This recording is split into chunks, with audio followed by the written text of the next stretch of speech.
आप जो कह रहे हैं बहुत समझने की बात है। जो अपवित्र बिस्कुट, डबल रोटी, बन, वो जो मोटा मोटा आता है, और नहीं आता है, वो इतना बड़ा मोटा आता है, उसमें लाल लाल ऐसे लगे होते हैं। कब बना, कैसे लोगों के द्वारा बना, क्या विचारधारा से बना, कितने दिन से वो बना रखा है। अगर शाम की रोटी सुबह दी जाए ना तो अभी हो जाएगा कि हम नहीं खाएंगे, बासी है। और 10 दिन महीना भर का बना वो बंद क्या कहते हैं, नहीं 10-15 दिन की तो होती होंगी, 5-6 दिन 10 दिन की वो डबल रोटी होती। अब हमें तो ज्यादा कुछ पता नहीं, लेकिन होती होंगी क्योंकि दुकानों में बिकती हैं। अब ऐसा तो नहीं कि ताजी फैक्ट्री से निकल के हमारे सामने आ गई थाल में, ऐसा तो नहीं।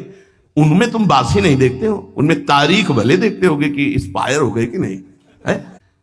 अपने घर की एक रोटी बना लो, हल्का सा नमक लगा के फिर पालो तो कैसा रहेगा। उसके साथ आप नाश्ता कर लो, एक रोटी बना लो।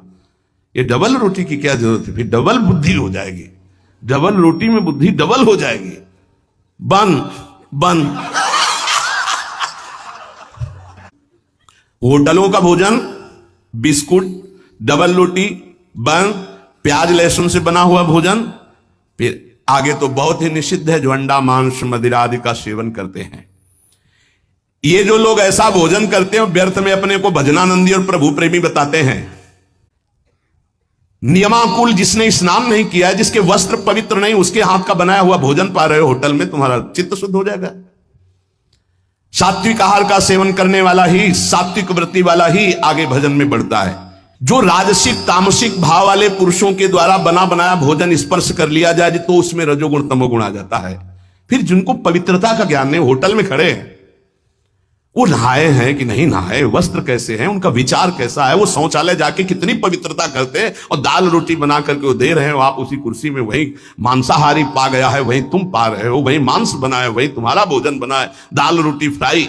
अब उसके बाद जो तुम्हारे दिमाग की फ्राई होगी उसको कौन बचाएगा, रजोगुण तमोगुण जो तुम्हारे अंदर छाएगा। इसीलिए भजन की सिद्धि कहां जागृत हो रही, दम्भ जरूर जागृत हो जाएगा, नाटक जरूर कर लोगे, लेकिन वास्तविक स्थिति थोड़ी आएगी।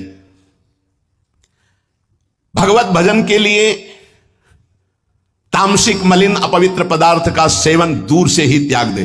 कई बार हमने प्रार्थना की कि प्याज लहसुन में कोई दोष नहीं, जहां आलू प्रकट होती है वहीं वो प्रकट होता है, उससे तमोगुण की वृत्ति बढ़ती, इसलिए हमारे संतों ने रोक दिया है। वो कोई हिंसा नहीं है, किसी जीव की तो हिंसा नहीं है। जैसे हमारे लिए आलू है, शकरकंद है, मूली है, इनके लिए खाने का आदेश है। कहीं कहीं गाजर निषेध, कहीं कहीं गाजर लेते भी है।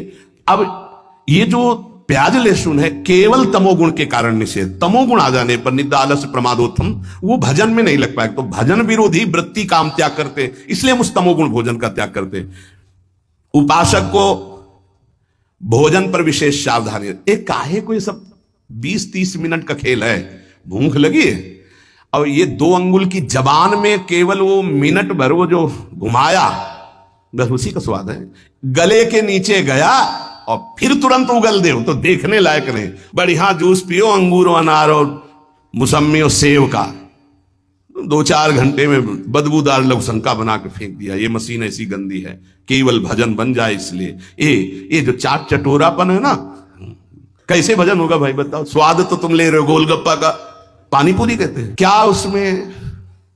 वो जब हाथ से घोर रहा था तो सैनिटाइजर लगा के थोड़ी धोया था कि उसको पवित्र किया। क्या क्या कैसे कैसे वो पदार्थ बने, कैसे वो सामग्री बनी। तुम नाम जापक हो, भगवत प्राप्ति करना चाहते हो, दुकानों की बनी बनाई चीजें तुम खाकर भजन करना चाहते हो। हमें लगता है कि 2 मिनट की बातें, जबान के स्वाद की बात, भोजन को हमें सुधारना चाहिए।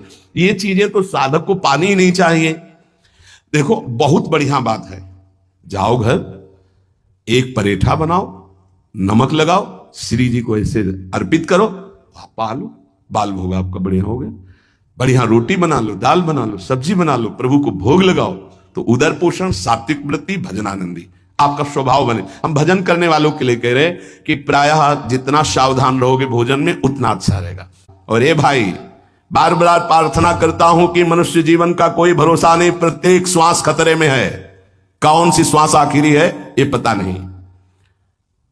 इस श्वास का सदुपयोग कर लो। एक भी श्वास नाम के सिवा बीतनी नहीं चाहिए खाली। एक एक श्वास में नाम जपते रहो। श्रवण किया नाम जप से सब कुछ प्राप्त हो जाएगा। नाम जप में रुचि बढ़ाने के लिए भोजन पवित्र रखो, शरीर पवित्र रखो, वाणी पवित्र रखो। जो वाणी से अश्लील शब्द बोलेंगे, नाम भगवान कैसे वाणी में चलेंगे?